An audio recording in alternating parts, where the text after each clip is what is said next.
Now, yesterday we were talking about the strike, the stand-up strike, which is, it's in certain plants. And I want to thank the caller yesterday from one of the union members who talked about the brilliance of how they're actually striking, and they're putting pressure on the plants that make these popular vehicles, and not so that everyone, is not out of work, which I also appreciate. But I was thinking about the workers today and how, when President Obama took office, the auto industry was saved, and then they had record profits thereafter. And I don't recall them paying any money back to the government, but I'm gonna put that over here. But I didn't know, and I'm gonna go through this. One of the common protests in America right now is between the workers and the 1%. I'll call them that, right? The CEOs, the corporate giants, and the people who make the corporate giants billionaires, right? And it's the people that have done that. And I was talking yesterday about how, I am UAW all the way, primarily because I feel like it's reasonable. If the CEOs are getting a 40% raise on their millions of dollars a year in salary, why shouldn't the workers? You don't have a job, CEO, without the workers. So if you maybe you don't take 40% next year. Maybe you only take 20% because, crying out loud, you're making multiple millions a year. Do you need 40% raise? What are you doing to make the company more money? You are serving the shareholders, but you should be serving these workers. And even Henry Ford understood that with his complicated ass, that if I make sure that my workers are paid enough, then they can buy my cars. It was a simple philosophy that worked then, and it can work now. Take care of the people and they'll take care of you. So I am all in on the UAW. And I am looking at these CEO salaries because it's ridiculous. Since 1978, the CEO compensation among America's 300 biggest companies has gone up. Y'all ready? Drum roll, Smiz. The pay for CEOs have gone up 1,460%, 1,460%, while the typical worker's pay grew by just a mere 18%, adjusted for inflation. Look at the disparity there. It's ridiculous. And this is according to the Economic Policy Institute, so you can look it up for yourself. I'm not making up stuff, and I'm not gaslighting. In the same period, the CEO's compensation grew 37% faster than the stock market. I invest in the stock market. You telling me CEOs' pay grew faster than the stock market, which over time is supposed to be better than putting your money in the mattress or in a bank, regular ass savings account. This is ridiculous. And I'm going to ask this question as somebody that kind of knows what the CEO does. And, I hold that title in a couple of companies, my own, though, not in other companies, as if I couldn't run another company, because I could. And I would run it efficiently, and I would take care of the people, and we wouldn't have to lay off a bunch of people. But I say this to say,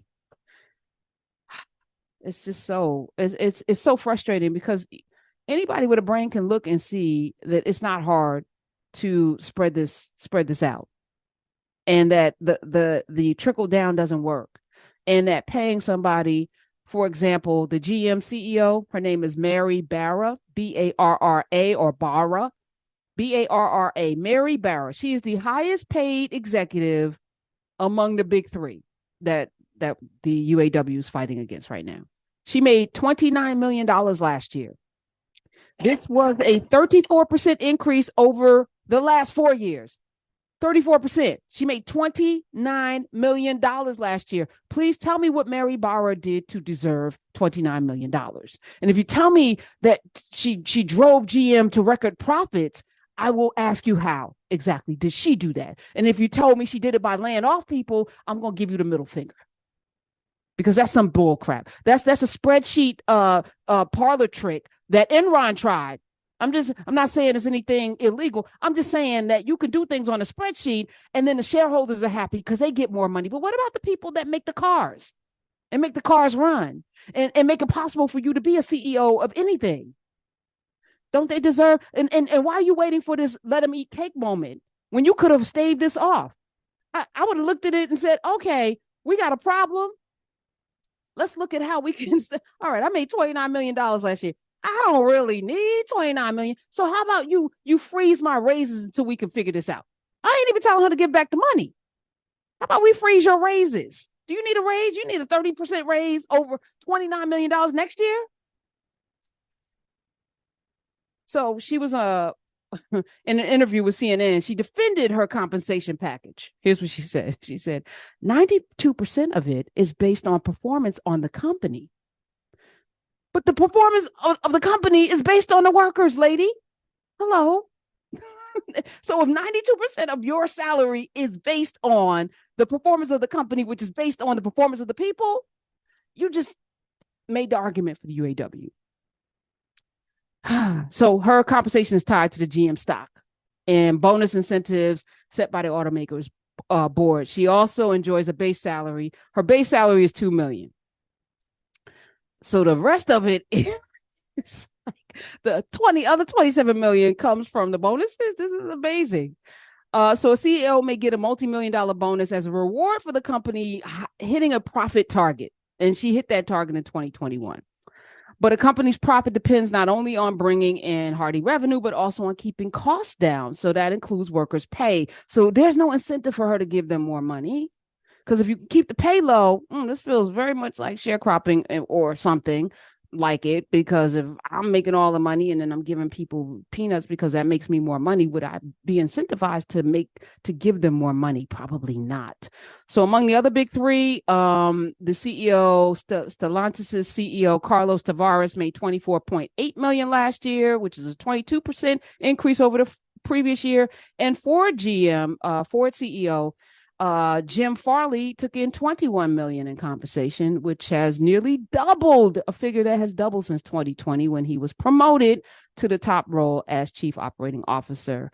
And what's really sad is that these workers have always capitulated and have given back when they needed to keep the company going, because they recognize that making these concessions means that they could continue to work, and who wouldn't want to do that? So shout out again to UAW. Stay strong. I know for some of you, because I don't know all your situations, being out on strike is not necessarily a thing that you can do financially, and I appreciate that. But I think that we need to start thinking more deeply about our role. And when I played that clip from the Cretan CEO who said that, we need to drive, he was Australian, we need to drive unemployment up to 50% so these workers, can basically know their place, do what we tell them to do. No, that should never be the situation. This is the capitalism is about supply and demand. So the people demand some goods and services, you supply them as a company, but in the supplying of the demand, people shouldn't suffer along the way. It's like Shine or Nike with the sweatshops, like I'm gonna pay $200 for some sneakers that you pay 6 cents to a kid to make a child in another country. That should not feel good to you. And as I'm saying it out my mouth, it doesn't feel good to me.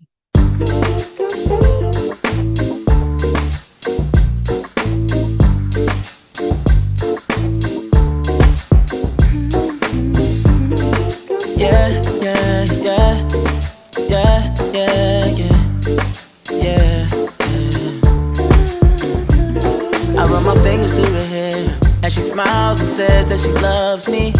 Isn't it lovely when the one you love thinks